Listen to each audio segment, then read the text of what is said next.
La última vez que se supo ver al ser inmortal conde de Saint-Germain con seguridad, fue en el año 1785 en Alemania.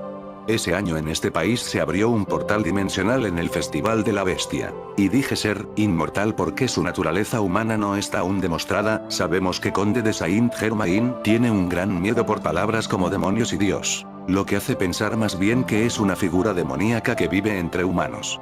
Demonios y extraterrestres son la misma cosa. Hay una pequeña pista de que el conde de Saint-Germain está en Kuwait. Hasta ahora esa era la última aparición pública de la que se tenía noticia. Ahora, la figura del conde de Saint-Germain surge una vez más. En esta oportunidad en un rincón del mundo que aparentemente nunca antes había visitado. La información es escueta pero suficientemente significativa. Amir Javier al-Ahmad al-Jabar al-Sabah, la máxima autoridad del Emirato de Kuwait, desde hace un tiempo cuenta con un consejero no árabe. Se trata de un europeo, de aproximadamente 45 años, que asombró a la totalidad del califato por su formidable erudición y por la manera en que cautiva a todos los que lo rodean. Cuando le piden sus señas, se limita a decir conde de Saint-Germain.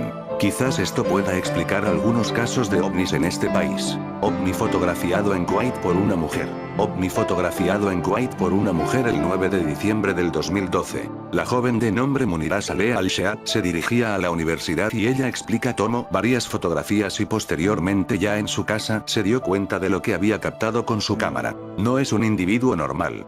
Existen numerosas evidencias que probarían que ni siquiera es un ser humano, sino una fuerza superior que se encarna en ciertos seres humanos, ocupando cuerpos cual trajes temporarios. Se cree que nació en un castillo, en los Montes Cárpatos el 26 de mayo de 1696 y era hijo del último soberano de Transilvania. El padre fue desterrado y murió en 1735 y él desde ese momento plasma la idea de recuperar el trono perdido. Aparece en Escocia y vive allí hasta 1745, desde donde viaja a Alemania y Austria, para pasar, desde allí, a la India, donde estudia y se perfecciona en el manejo de la alquimia. En 1758, establece contacto con un general francés muy influyente, quien le presenta a la famosa Madame Pompadour, y es ella la que se encarga de llevarlo ante el rey de Francia Luis XV, quien lo introduce en la corte con el nombre de conde de Saint-Germain.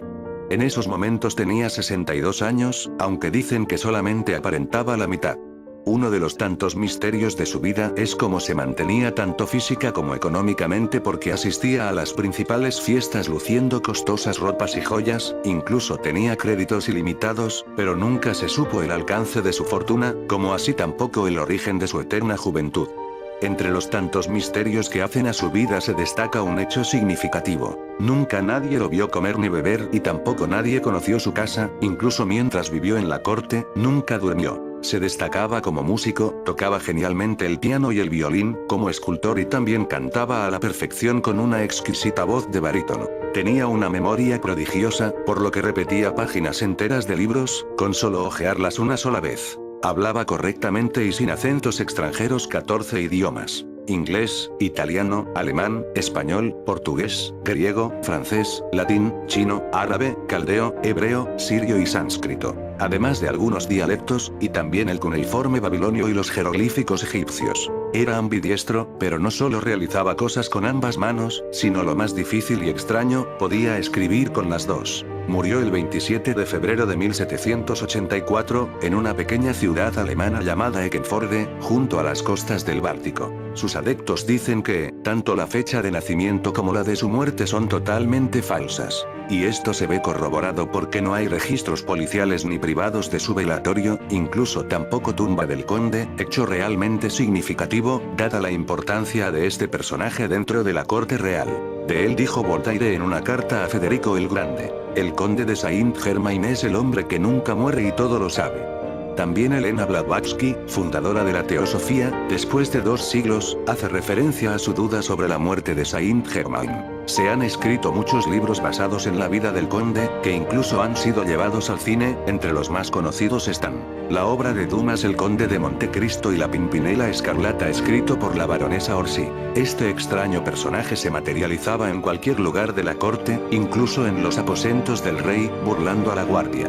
También se lo vio en muchas ocasiones en lugares muy distantes, casi al mismo tiempo, por lo que se cree que dominaba la bilocación. Sus seguidores dicen que era un iluminado. enviado de las jerarquías blancas, pero su explicación era que pedía prestado cuerpos y que había usado alrededor de 40 de ellos. Incluso alguna vez, comentó que había descubierto y bebía un líquido que lo mantenía joven y lo hacía inmortal.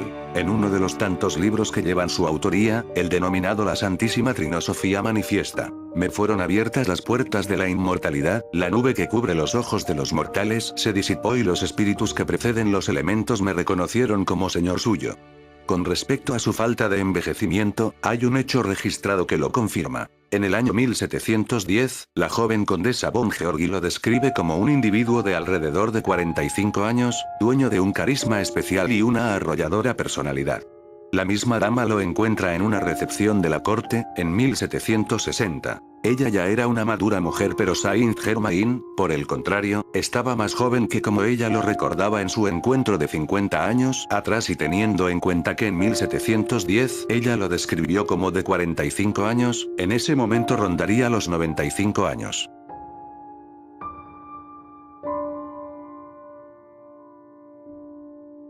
Temporarios. Se cree que nació en un castillo, en los Montes Cárpatos el 26 de mayo de 1696 y era hijo del último soberano de Transilvania. El padre fue desterrado y murió en 1735 y él desde ese momento plasma la idea de recuperar el trono perdido. Aparece en Escocia y vive allí hasta 1745, desde donde viaja a Alemania y Austria, para pasar, desde allí, a la India, donde estudia y se perfecciona en el manejo de la alquimia. En 1758, establece contacto con un general francés muy influyente, quien le presenta a la famosa Madame Pompadour, y es ella la que se encarga de llevarlo ante el rey de Francia Luis XV, quien lo introduce en la corte con el nombre de conde de Saint-Germain.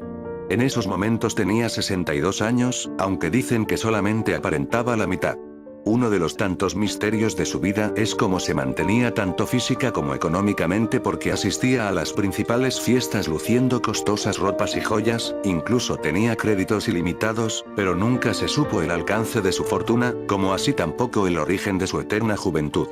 Entre los tantos misterios que hacen a su vida se destaca un hecho significativo. Nunca nadie lo vio comer ni beber y tampoco nadie conoció su casa, incluso mientras vivió en la corte, nunca durmió. Se destacaba como músico, tocaba genialmente el piano y el violín, como escultor y también cantaba a la perfección con una exquisita voz de barítono. Tenía una memoria prodigiosa, por lo que repetía páginas enteras de libros, con solo hojearlas una sola vez. Hablaba correctamente y sin acentos extranjeros 14 idiomas: inglés, italiano, alemán, español, portugués, griego, francés, latín, chino, árabe, caldeo, hebreo, sirio y sánscrito, además de algunos dialectos, y también el cuneiforme babilonio y los jeroglíficos egipcios. Era ambidiestro, pero no solo realizaba cosas con ambas manos, sino lo más difícil y extraño, podía escribir con las dos. Murió el 27 de febrero de 1784, en una pequeña ciudad alemana llamada Eckernförde, junto a las costas del Báltico. Sus adeptos dicen que, tanto la fecha de nacimiento como la de su muerte son totalmente falsas. Y esto se ve corroborado porque no hay registros policiales ni privados de su velatorio, incluso tampoco tumba del conde, hecho realmente significativo, dada la importancia de este personaje dentro de la corte real. De él dijo Voltaire en una carta a Federico el Grande: el conde de Saint-Germain es el hombre que nunca muere y todo lo sabe. También Elena Blavatsky, fundadora de la teosofía, después de 2 siglos, hace referencia a la máxima autoridad del Emirato de Kuwait, desde hace un tiempo cuenta con un consejero no árabe. Se trata de un europeo, de aproximadamente 45 años, que asombró a la totalidad del califato por su formidable erudición y por la manera en que cautiva a todos los que lo rodean. Cuando le piden sus señas, se limita a decir conde de Saint-Germain. Quizás esto pueda explicar algunos casos de ovnis en este país. OVNI fotografiado en Kuwait por una mujer. OVNI fotografiado en Kuwait por una mujer el 9 de diciembre del 2012. La joven de nombre Munira Saleh Al-Sheat se dirigía a la universidad y ella explica tomó varias fotografías y posteriormente ya en su casa se dio cuenta de lo que había captado con su cámara. No es un individuo normal. Existen numerosas evidencias que probarían que ni siquiera es un ser humano, sino una fuerza superior que se encarna en ciertos seres humanos, ocupando cuerpos cual trajes. La última vez que se supo ver al ser inmortal conde de Saint-Germain con seguridad, fue en el año 1785 en Alemania. Ese año en este país se abrió un portal dimensional en el Festival de la Bestia. Y dije ser inmortal porque su naturaleza humana no está aún demostrada. Sabemos que Conde de Saint-Germain tiene un gran miedo por palabras como demonios y Dios. Lo que hace pensar más bien que es una figura demoníaca que vive entre humanos. Demonios y extraterrestres son la misma cosa. Hay una pequeña pista de que el Conde de Saint-Germain está en Kuwait. Hasta ahora esa era la última aparición pública de la que se tenía noticia. Ahora, la figura del Conde de Saint-Germain surge una vez más. En esta oportunidad en un rincón del mundo que aparentemente nunca antes había visitado. La información es escueta pero suficientemente significativa. Amir Javier al-Ahmad al-Jabar al-Sabah, la